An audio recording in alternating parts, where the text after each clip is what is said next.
இங்கே ஒரு பக்கம் டிவிகேல ஒரு பக்கம் இளைஞர்களை கொண்டு போய் சேர்க்குற வேலை, இன்னொரு பக்கம் வந்து டிஎம்கேல இளைஞர்களை கொண்டு போய் சேர்க்குற வேலை வேகமாக நடக்கும்போது கேட்டால் அப்போ அங்கே வந்து யார் தலைமையில் போய் சேரன்னு கேட்டால் வந்து முக ஸ்டாலின் தலைமையில் போய் சேரேன். இல்லை எல்லாருமே பெரும்பாலும் கேட்டால் வந்து அதில் இருக்கிற இரண்டாவது தலைவர்னால் பெரிய தலைவராக பார்க்கப்படுறது வரும். அப்போது ஒரு பெரிய பிராண்டாக உருவாக்கும் போது இங்கே வந்து விஜய் பெரிய பிராண்டாக வந்து காட்டும் போது கேட்டால் இந்த பிராண்டுங்களை உடைக்கிற வேலையை தான்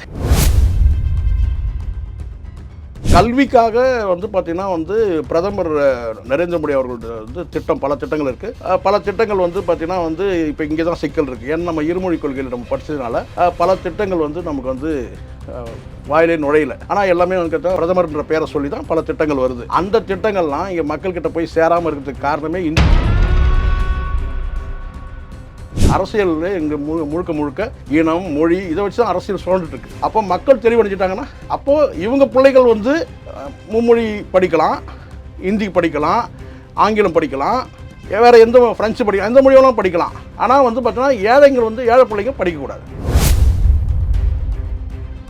இங்கே வந்து மாதம் 1000 ரூபாய் தராங்க இல்லையா பெண்களுக்கு வந்து இந்த கல்லூரியில் படிக்கிறவங்க, அந்த மாதிரி கேட்டால் வந்து சென்ட்ரல் கவர்மெண்ட்டையும் தராங்க. ஆனால் அந்த ஸ்கீம்லாம் வந்து பார்த்திங்கன்னா மக்கள்கிட்ட போய் சேரவே இல்லை. அதை கொண்டு போய் சேர்க்குற வேலையில் வந்து பார்த்திங்கன்னா பிஜேபியும் ஈடுபடலை.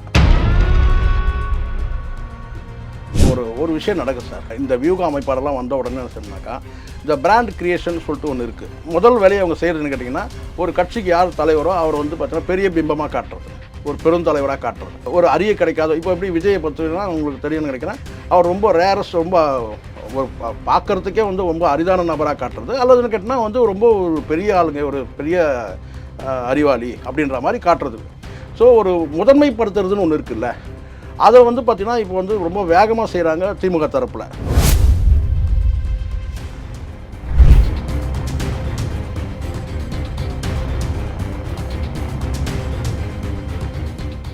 ரியல் ஒன் நண்பர்களுக்கு நேயர்களுக்கு வணக்கம். பல்வேறு முக்கியமான தகவல்களை நம்முடன் பகிர்ந்து கொள்ள பத்திரிகையாளர் சேகுவாரா ஜெய்சங்கர் அவர்கள் நம்முடைய இருக்கிறார்.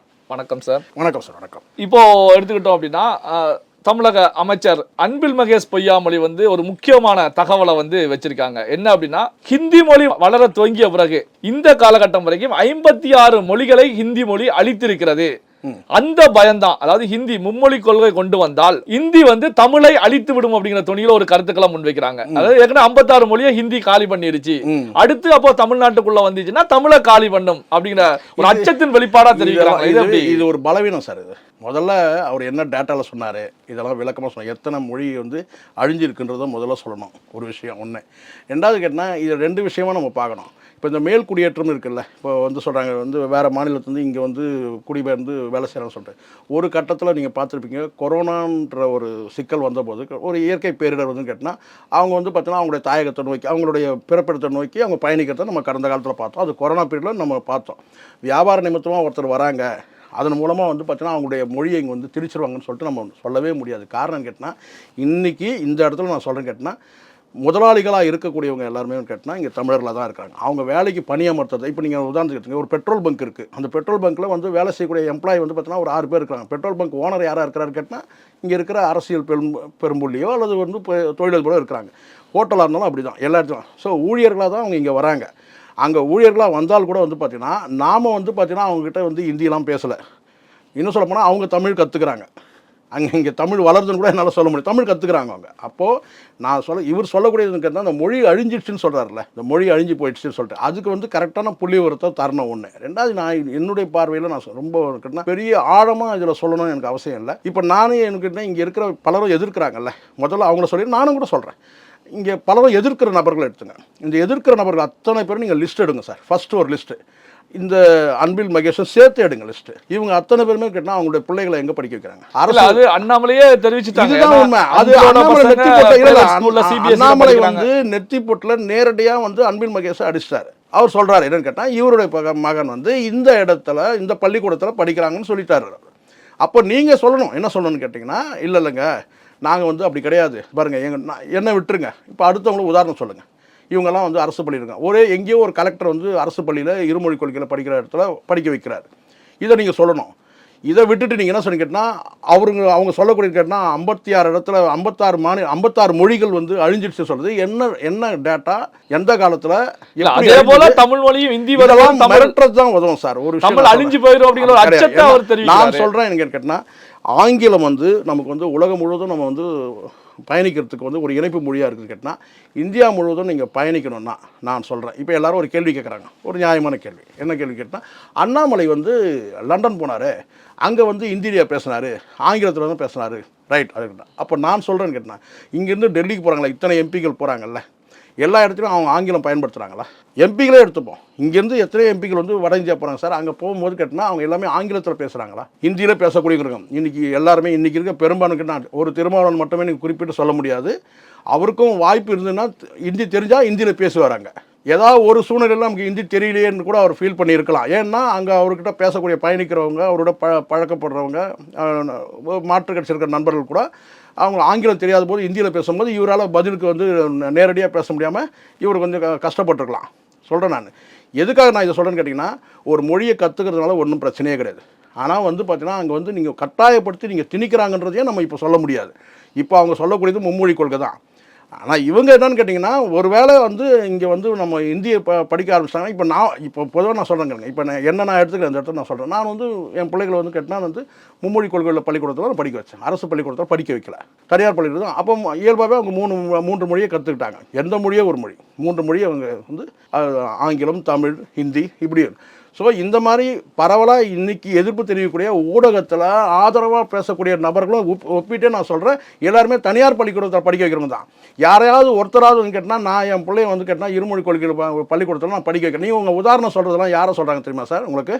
யாருன்னா சுந்தர் பிச்சை இப்படி போயிடறாங்க. ஒரு படத்தில் உங்களுக்கு பாக்யராஜ் விஜயின்னு நினைக்கிற ஒரு படம், அந்த படத்தில் வந்து கேட்டிங்கன்னா வந்து கடைசியில் அந்த ப்ரெஸ் மீட்டில் வரும்போது ப்ரெஸ்ஸுக்காரங்க கேள்வி கேட்கும்போது கேட்டால் அவர் கேட்பார், என்ன கேட்டால் கற்புக்கரசி பேரை சொல்லுங்கள், அதை பத்தினிகள் பேரை சொல்லுங்கன்னு சொன்ன வந்து கேட்டால் ஒருத்தர் நலாயினின்னுவார், ஒருத்தர் கண்ணகின்னுவார், ஒருத்தர் வந்து கேட்டால் வந்து ஒவ்வொருத்தர் பேரை சொல்லுவார். ஏன் ஒருத்தர் உங்கள் அம்மாவையோ உங்கள் அக்காவையோ தங்கையோ சொல்லலைன்னு கேட்பாங்க. அந்த மாதிரி தான் இப்போ இவங்க இருக்கிறது. இவங்க சுந்தர் பிச்சை உதாரணத்துக்கு எடுக்கிறாங்க, ஒரு 10 பேர் எடுக்கிறாங்க சார். இவங்கெல்லாம் எப்படி அப்துல் கலாம் எடுங்க, அவங்களே இவங்களே எடுங்க. ஏன் வந்து நீங்கள் உங்கள் பிள்ளைகளை யாரும் சொல்லவே இல்லை? என் பிள்ளை பாருங்கள் எவ்வளோ கிளவர் பாருங்கள், இருமொழிகள் தான். இன்றைக்கி என் பிள்ளை எங்கே தெரியுமா இருக்கிறான் வந்து கேட்டால் வந்து அமெரிக்காவில் ஒர்க் பண்ணுறான், இல்லை வந்து ஜார்க்கண்டில் வேலை செய்கிறான், இல்லை இங்கே. நீங்கள் சொல்லுங்கள், இன்றைக்கி காங்கிரஸில் இருக்கிற வந்து ஒரு எம்பி கூட கேட்டால் வட மாநிலங்களில் வந்து அங்கே பணியாற்றும் போது ஒரு ஐஏஎஸ்ஸாக இருந்திருக்கிறார் அவர். அவங்களாம் இருக்க அந்த மாநிலத்தை போகும்போது அந்த மொழியை கற்றுக்கணும். சொல்ல போனால் லோக்கல் லாங்குவேஜும் கற்றுக்குறாங்க, ஹிந்தி மட்டும் கிடையாது. இந்தியா முழுவதும் பயணிக்கணும்னா ஹிந்தி தெரிஞ்சிருந்ததுனாக்கா கொஞ்சம் வந்து எளிதாக இருக்கும். இந்தியா முழுவதும் உலகம் முழுவதும் பயணிக்கணும்னா நீங்கள் இந்தியை கொண்டு போக முடியாது, தமிழ் கூட கொண்டு போக முடியாது.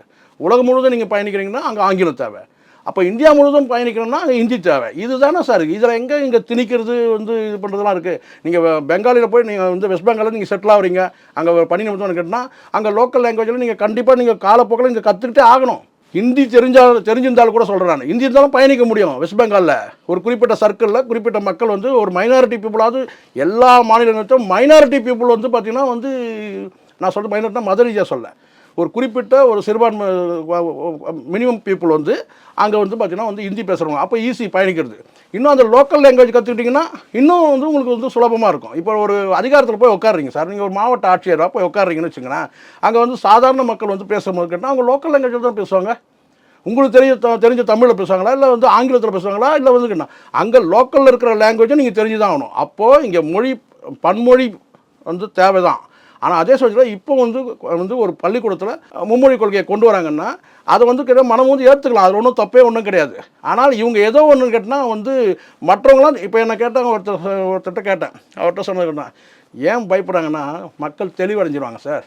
ஏன்னா இங்கே அரசியலில் இங்கே முழுக்க இனம் மொழி இதை வச்சு தான் அரசியல் சுழண்டுட்டுருக்கு. அப்போ மக்கள் தெளிவடைஞ்சிட்டாங்கன்னா அப்போது இவங்க பிள்ளைகள் வந்து மும்மொழி படிக்கலாம், ஹிந்தி படிக்கலாம், ஆங்கிலம் படிக்கலாம், வேறு எந்த ஃப்ரெஞ்சு படிக்கலாம், எந்த மொழியெல்லாம் படிக்கலாம். ஆனால் வந்து பார்த்தீங்கன்னா ஏழைகள் வந்து ஏழை பிள்ளைங்க படிக்கக்கூடாது. அதுக்கு தான் இங்கே தடை ஏற்படுத்துகிறாங்க. இப்போ பார்த்தீங்கன்னா மத்திய அமைச்சர் தர்மேந்திர பிரதான் வந்து தமிழக முதலமைச்சர் மு.க. ஸ்டாலின் அவர்களுக்கு ஒரு கடிதம் எழுதியிருக்காங்க. அதான் ஒரு ஹைலைட் நியூஸாக போய்கிட்டு இருக்கு. என்ன அப்படின்னா, கல்வியை வச்சு அரசியல் பண்ணாதீங்க அப்படின்னு சொல்லி ஒரு கடிதம் எழுதியிருக்காங்க.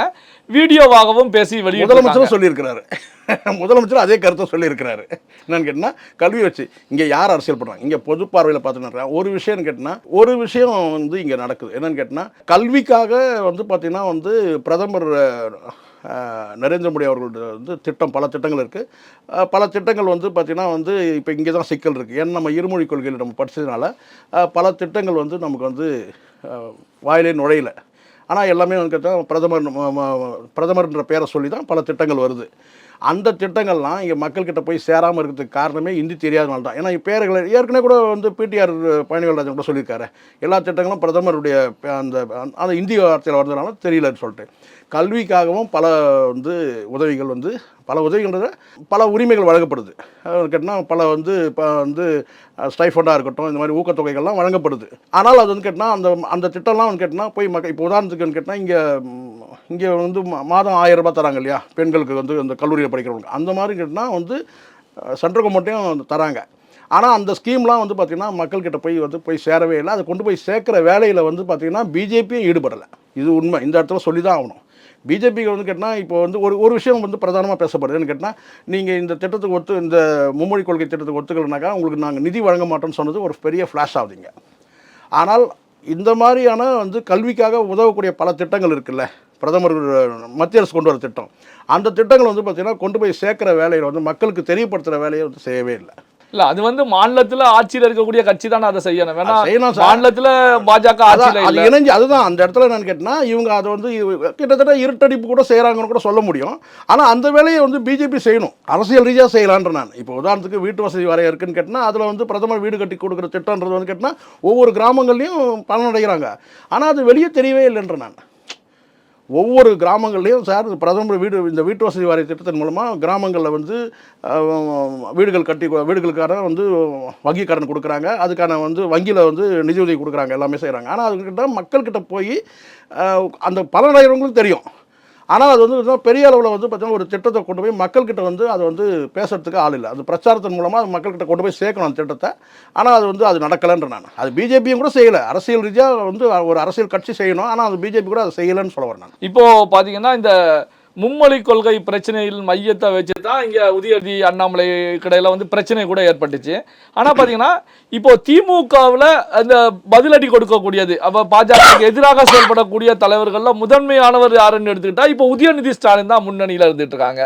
அப்போது உதயநிதி ஸ்டாலின் முன்னணியில் வருவதற்கான காரணங்கள் என்னவா இருக்கும்? இல்லை, இது எதனாலும் கேட்டிங்கன்னா ஒரு விஷயம் நடக்குது சார். இந்த வியூக அமைப்பாளர்லாம் வந்த உடனே சொன்னாக்கா இந்த பிராண்ட் கிரியேஷன் சொல்லிட்டு ஒன்று இருக்குது. இப்போது வந்து என்னென்னா முதல் வேலையை அவங்க செய்கிறதுன்னு கேட்டிங்கன்னா, ஒரு கட்சிக்கு யார் தலைவரோ அவர் வந்து பார்த்தீங்கன்னா பெரிய பிம்பமாக காட்டுறது, ஒரு பெருந்தலைவராக காட்டுறது, ஒரு அறிய கிடைக்காத. இப்போ எப்படி விஜயை பார்த்தீங்கன்னா உங்களுக்கு தெரியும்னு நினைக்கிறேன், அவர் ரொம்ப ரேரஸ்ட், ரொம்ப ஒரு பார்க்குறதுக்கே வந்து ரொம்ப அரிதான நபராக காட்டுறது, அல்லதுன்னு கேட்டிங்கன்னா வந்து ரொம்ப ஒரு பெரிய ஆளுங்க, ஒரு பெரிய அறிவாளி அப்படின்ற மாதிரி காட்டுறது. ஸோ ஒரு முதன்மைப்படுத்துறதுன்னு ஒன்று இருக்குல்ல, அதை வந்து பார்த்திங்கன்னா இப்போ வந்து ரொம்ப வேகமாக செய்கிறாங்க திமுக தரப்பில். திரு உதயநிதி அவர்களை வந்து அடுத்தடுத்து உடனே எப்படி வந்து சட்டமன்ற உறுப்பினர், அதுக்கப்புறம் வந்து பார்த்திங்கன்னா அமைச்சர், அதுக்கப்புறம் துணை முதலமைச்சர் எப்படி கொண்டு வரனா ஒரு சீக்கிரமாக ஒரு பெரிய ஒரு பிராண்டாக வந்து கிரியேட் பண்ணுறாங்க. அது காரணம் விஜயோட அரசியல் கூட காரணமாக இருக்கலாம். இன்னொரு பக்கம் எல்லாருமே இளைஞராக இருக்காங்க, ஒரு பக்கம் அண்ணாமலை இளைஞராக இருக்கிறாரு, இன்னொரு பக்கம் சீமான் கிட்ட மிகப்பெரிய இளைஞர் பட்டாளம்லாம் இருக்குது. ஸோ இப்படிலாம் நடக்கும்போது இளைஞர்கள் மத்தியில் ஒரு பெரிய ஒரு பிராண்டாக உருவாக்குறாங்க. அதில் வந்து குறிப்பாக நான் சொல்கிறேன், இப்போ தமிழக வெற்றி கழகத்தை பொறுத்தவரைக்கும் கேட்டால் ஆரம்பிச்சதுலேருந்து கேட்டால் இளைஞர்களை வந்து வேகமாக சேர்க்குற வேலைகளை செய்கிறாங்க. அதுக்கு ஈக்குவலாக யார் செய்கிறாங்கன்னு கேட்டிங்கன்னா டிஎம்கேல செய்கிறாங்க. டிஎம்கேல வந்து பார்த்தீங்கன்னா பொழுதுற வண்ணமாக கேட்டால் ஒரு கும்பலாக வந்து இப்போ நாம் தமிழ் கட்சியிலேருந்து பல பேர் விலகினவங்க வந்து பார்த்தீங்கன்னாக்கா, இப்போ நீங்கள் தினம் அவங்களுடைய பேப்பர் பார்த்துருப்பீங்க. அவங்களுடைய பேப்பர் நான் சொல்கிறது கேட்டினா தினகரனாக இருக்கட்டும், வந்து தமிழ் முரசாக இருக்கட்டும், இது ஆதரவு பத்திரிகையில் வந்து கேட்டால் தினம் வந்து நாம் தமிழ் கட்சியிலேருந்து ஒரு பெரிய குரூப் போய் அந்த மாதிரி ஃபோட்டோவோடு வெளியிடுறாங்க. அதை நம்ம பார்க்குறோம், அது உண்மையும் கூட இருக்குது அதில். ஆனால் இப்போ என்னென்னா இங்கே ஒரு பக்கம் டிவிகேல ஒரு பக்கம் இளைஞர்களை கொண்டு போய் சேர்க்குற வேலை, இன்னொரு பக்கம் வந்து டிஎம்கேல இளைஞர்களை கொண்டு போய் சேர்க்குற வேலை வேகமாக நடக்கும்போது கேட்டால் அப்போ அங்கே வந்து யார் தலைமையில் போய் சேரன்னு கேட்டால் வந்து மு.க. ஸ்டாலின் தலைமையில் போய் சேரேன் இல்லை எல்லாருமே பெரும்பாலும் கேட்டால் வந்து அதில் இருக்கிற இரண்டாவது தலைவர்னா பெரிய தலைவராக பார்க்கப்படுறது வரும். அப்போது ஒரு பெரிய பிராண்டாக உருவாக்கும் போது இங்கே வந்து விஜய் பெரிய பிராண்டாக வந்து காட்டும் போது கேட்டால் இந்த பிராண்டுங்களை உடைக்கிற வேலையை தான் இவர் பண்ணுறாரு, யார் அண்ணாமலை பண்ணுறாரு. இப்போ இந்த ஒரு விஷயத்தில் வந்து கேட்டால் அந்த ஒருமையில் சார்ந்தது வந்து ரொம்பவே வந்து அப்செட்டாக இருக்கிறாங்க டிஎம்கே தரப்பில். ஏன்னா ஒரு பெரிய தலைவராக உருவாகும் போது கேட்டால் வந்து இன்னொரு கட்சியோட தலைவர் வந்து கேட்டால் வந்து இந்த மாதிரி வந்து ஒருமையில் உடான்னு பேசும்போது அவங்களுக்கு வந்து பெரிய சிக்கலாகுது. அப்போது இந்த இடத்துல கேட்டால் எல்லாருமே உணரணும் தான், ஒருமையில் பேசுகிறதுன்னு கேட்டால் ஆரோக்கியமான விஷயம் கிடையாது. கடந்த காலத்தில் சீமான் அவர்களும் அப்படி தான் கேட்டால் பலரும் ஒருமையில் பேசி தான் இப்போ அவர் என்ன கேட்டால் சீமான்றவரே இப்படி தான்ன்ற மாதிரி ஒரு பிராண்டை கட்டுறாங்க.